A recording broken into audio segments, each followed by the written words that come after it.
Sementara itu pemirsa, menyiapkan lahan seluas 10 hektar Desa Mekarsari Ogan Ilir akan membangun sekolah rakyat yang ditargetkan dan dapat digunakan tahun 2026 mendatang.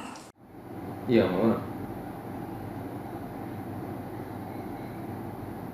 Lahan seluas 10 hektar di Desa Mekarsari, Kecamatan Lubuk Keliat, Ogan Ilir akan dibangun sekolah rakyat yang merupakan program pendidikan gratis bagi anak-anak dari keluarga miskin.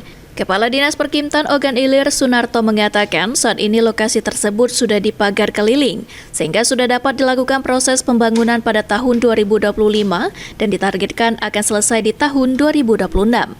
Ditambahkan Sunarto, dipilihnya Desa Mekarsari Lubuk Keliat dikarenakan hanya di desa tersebut tersedia lahan seluas 10 hektar dan siap dilakukan pembangunan. Bangunan maupun sarana pendukung lainnya. Nah, oleh karena itu, ini juga masih dalam tahap pelengkapan dokumen-dokumen pendukung. Saya tadi terakhir dihubungin untuk menyampaikan topografi dalam bentuk 3D. Ini sedang kami persiapkan, yang mudah-mudahan setelah ini akan segera persiapan pelaksanaan proses pembangunan.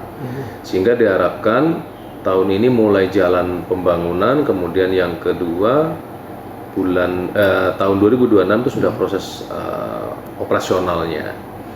Jadi mudah-mudahan Ogan Ilir salah satu kabupaten yang di kesempatan pertama ini bisa ikut dalam pembangunan sekolah rakyat sendiri. Karena kan itu Ahmad Romawi, PAL TV.